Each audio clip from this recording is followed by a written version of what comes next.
మనము ఫ్రిడ్జ్‌లో ప్రతి ఒక్క వస్తువు పెట్టుకుంటున్నాం ఈ రోజుల్లో. అంటే పిండి, ఫ్రూట్స్, వెజిటబుల్స్ అన్నీ పెట్టుకుంటున్నాం. సో, ఎస్పెషల్లీ ఫ్రిడ్జ్‌లో ఉండాల్సిన ఐటెమ్స్ ఏంటి? ఉండకూడని ఐటెమ్స్ ఏంటి? సో, దీనివల్ల మీరు అంటున్నారు కదా! ఎక్కువగా ఫ్రిడ్జ్‌లో స్టోర్ చేసుకుంటే హెల్త్ ప్రాబ్లమ్స్ ఎక్కువొస్తాయి. ఎస్పెషల్లీ క్యాన్సర్స్ కూడా వస్తున్నాయి అని చెప్పుకొస్తున్నారు కదా! సో, దీని గురించి ఏం చెప్తారు మేడం? బేసికలీ అండి ఫ్రిడ్జ్‌లో పెడితే మనం ఎలా అంటే కూరలు, అన్నం మిగిలిపోయినయి ఫ్రిడ్జ్‌లో పెట్టి మళ్ళీ నెక్స్ట్ డే వేడి చేసుకునో, 2 రోజుల తర్వాత మళ్ళీ వేడి చేసుకునో తింటున్నాము. సో, ప్రాబ్లమ్ ఫ్రిడ్జ్‌లో పెట్టడం కాదు. ప్రాబ్లమ్ ఏంటి అంటే మళ్ళీ దాన్ని రీహీట్ చేయటం. ఓకే. అండ్ ఈ రీహీట్ చేసినప్పుడు ఏదన్నా కూడా ఆయిల్ కానీ, మసాలాస్ కానీ, స్పైసెస్ కానీ రీహీట్ చేసినప్పుడు న్యూట్రిషనల్ వాల్యూ తగ్గిపోతుంది. దాంట్లో ఉన్న విటమిన్స్, మినరల్స్ అవి చనిపోతాయి. అండ్ ఆయిల్ కానీ మళ్ళీ రీహీట్ అయితే మళ్ళీ దాంట్లో నుంచి వచ్చే కెమికల్స్ మూలంగా ఆరోగ్యం పాడవుతుంది. ఓకే. సో, ఇప్పుడు మీరు ఫ్రిడ్జ్‌లో పెరుగు పెట్టుకున్నారు, మజ్జిగ పెట్టుకున్నారు, జ్యూస్ పెట్టుకున్నారు.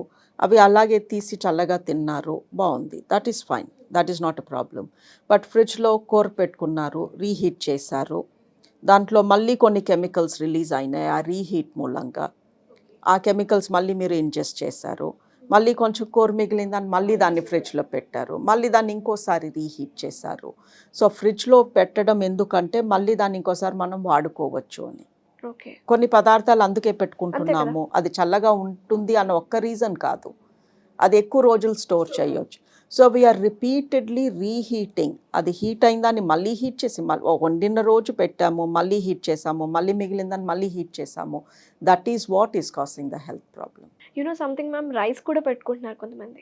రైస్ కూడా పెడుతున్నారు. బికాజ్ మిగిలిపోయింది పారేయటం ఎందుకు, వేస్ట్ చేయడం ఎందుకు అని. సో, వాట్ వీ టెల్ అంటే మీకు తప్పక ఫ్రిడ్జ్‌లో ఇప్పుడు రోజు వండుకోవడం కుదరదు లేదా 3 రోజులకు ఒకసారి వండగలను నేను అనుకున్నప్పుడు 3 పోర్షన్స్ కింద దాన్ని ఫ్రిడ్జ్‌లో పెట్టి ఒకేసారి రీహీట్ చేసి అది చేసింది తినేయండి. మొత్తం రీహీట్ చేసేసి అందులో సగం తిని మళ్ళీ సగం అందులో తోసి మళ్ళీ so, stop the reheating process. మనం కొంచెం ఆలోచనతో ప్లాన్డ్‌గా చేస్తే వండిన రోజు ఫ్రిడ్జ్‌లో పెట్టి మళ్ళీ దాన్ని ఒకేసారి రీహీట్ చేసి చేసిన రోజు మొత్తం దాన్ని వాడేసుకుని లేదా whatever you want to do with it దాన్ని మళ్ళీ ఫ్రిడ్జ్‌లో పెట్టి మళ్ళీ రీహీట్ చేయొద్దు. That is what is causing the health problems. Ideally fridge ఉన్నది చల్ల వస్తువులు ఇంకా చల్లగా ఉండి ఎక్కువ రోజులు పాలు, పెరుగు అలాంటివి, ఐస్ క్రీమ్స్ అలాంటి వాటి కోసం. ఓకే. ఎవరు కూడా ఇలా 3 రోజులకి, 10 రోజులకి ఒకసారి వండుకుని ఫ్రిడ్జ్‌లో తోసుకుని దాన్నే హీట్ చేస్తూ తినమని ఐ డోంట్ థింక్ ఫ్రిడ్జ్ అందుకు తయారు చేసినట్టు కాదు. బట్ మనం అలా వాడుతున్నప్పుడు కొంచెం ఆలోచనతో రిపీటెడ్ రీహీటింగ్ అవాయిడ్ చేయటం మంచిది. ఇంకొకటి మేడం, జనరల్‌గా ఈ మధ్య కాలంలో అయితే ఈ పప్పులు, ఉప్పులు ఇవన్నీ ఉంటున్నాయి కదా! అవి కూడా డీప్ ఫ్రిడ్జ్‌లో పెట్టేస్తున్నారు. సో, ఇది ఎంతవరకు కరెక్ట్ అంటారు? ఐ డోంట్ థింక్ ఇప్పుడు ఫ్రిడ్జ్‌లో మనము కొన్ని వస్తువులు చెడిపోయాక కూడా తెలియకుండా అలాగే హీట్ చేసుకొని తింటున్నాం కదా! ఎస్పెషల్లీ అన్నం అలా రీహీట్ చేయొద్దు అంటారు. అన్నంలో తడి ఉంటుంది కాబట్టి బ్యాక్టీరియా చాలా తొందరగా పెరిగిపోతుంది. Bacteria and fungus. But fruits and vegetables freeze చేస్తే న్యూట్రిషనల్ వాల్యూ పోదు. ఓకే. బట్ అదే ఫ్రిడ్జ్‌లో అలా దాని లైఫ్ పెరుగుతూ ఉంటే దానిలో ఉన్న విటమిన్ అండ్ మినరల్ కంటెంట్ తగ్గిపోతుంది. అట్లా అని కందిపప్పులు, మినపప్పులు పెట్టుకుంటే అడ్వాంటేజ్ నాకు తెలీదు. బట్ పచ్చి కూరగాయలు కానీ మీకు చాలా ఎక్కువ క్వాంటిటీ ఉన్నప్పుడు వాటిని వెంటనే స్నాప్ ఫ్రీజ్ చేసి ఫ్రీజర్‌లో పెడితే దాని న్యూట్రిషనల్ వాల్యూ పోదు అంటారు. బట్ ఐ థింక్ మీరు అన్నట్టు ఈ పప్పులు, ఈవెన్ మసాలాలు ఎందుకు పెడుతున్నారంటే పురుగులు పడుతున్నాయి బయట పెడితే అని. Exactly ma'am. అది దానికోసం ఫ్రిడ్జ్ అసలు పురుగులు పట్టకుండా వాళ్ళు అమ్మాలి కానీ పురుగులు పట్టేస్తున్నాయి అని మనం ఫ్రీజర్‌లో పెట్టుకోవడం I don't do it. But అందులో తప్పేమీ లేదేమో. ఓకే. బట్ న్యూట్రిషనల్ వాల్యూ అండి ఫ్రీజర్‌లో పెడితే పోదు. బట్ దాన్ని డిఫ్రాస్ట్ చేశాక ఓకే. ఇప్పుడు ఒక కూరగాయ ఫ్రీజర్‌లో పెట్టారు. దాన్ని తీసి అది మెత్తగా అయిపోయి నార్మల్ టెంపరేచర్‌కి వచ్చాక మళ్ళీ దాన్ని పొరపాటున కూడా ఫ్రీజర్‌లో పెట్టకూడదు. వాడేసుకోవాలి. అండ్ ఇంకొకటి మేడం, లైక్ వాటర్ మిలన్స్ కానీ ఏదైనా ఫ్రూట్స్‌ని కట్ చేసేసి అండ్ డైరెక్ట్‌గా తోసేస్తూ ఉంటారు ఫ్రిడ్జ్‌లో.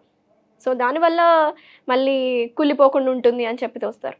సో దీని గురించి మాట్లాడదాం. అగైన్ అండి, ఇప్పుడు మనం ఒక ఫ్రూట్ తింటున్నప్పుడు టేస్ట్ ఒక్కదాని కోసమే తినం కదా. ఎస్.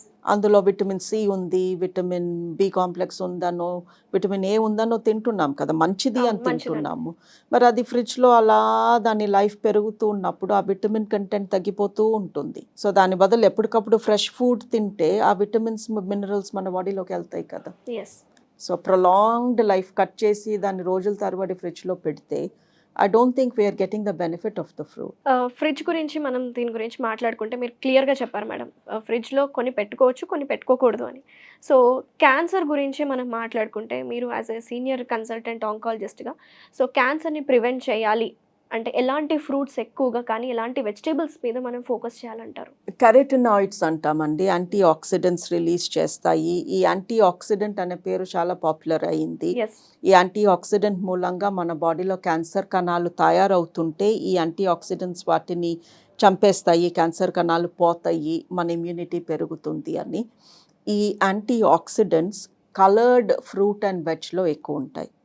సో ఏ ఫ్రూట్ కన్నా రంగు ఉంటాయి, ఎర్ర రంగు, పచ్చ రంగు, orange, pink colour like grapes and watermelon and beetroots. Colour ఉన్న any fruit or vegetable is very rich in antioxidants. And pumpkin, that's meant to be very good. But అలాని colour లేదు అని జామకాయో గ్రీన్ గ్రేప్స్ మంచివి కావు అని కాదు. I don't think ఈ ప్రపంచంలో మంచిది కాని ఫ్రూట్ ఆర్ వెజిటబుల్ అనేది లేదు. బట్ వీలైనప్పుడు కలర్ ఉన్న fruits and vegetables are meant to be better. ఎక్కువగా అవి తీసుకుంటే మంచిది అంటారు. మనకు ఒక చాయిస్ ఉంది కాబట్టి టేక్ కలర్డ్. ఆర్ పిల్లలకి పెట్టేటప్పుడు కూడా ఫ్రూట్స్ లో కలర్డ్ వి ఏమన్నా పెడుతున్నామా? yes they'll feel attractive also. yes, and మన వెజిటబుల్స్ లో onion and garlic they have lot of immunity boosting properties. Okay, ఉల్లిపాయ ఇంకా వెల్లుల్లి. yes, and turmeric. Thank you so much madam, చాలా డీటెయిల్డ్ ఇన్ఫర్మేషన్ ఇచ్చారు. అసలు ఫ్రిడ్జ్లో పెట్టకూడని వస్తువులు ఏంటి, పెట్టాల్సిన వస్తువులు ఏంటి, అండ్ యాంటీ క్యాన్సర్ ఫుడ్స్ ఏమైనా ఉన్నాయా అంటే కూడా దాని గురించి కూడా చాలా వివరంగా చెప్పినాను. Thank you so much ma'am. Thank you.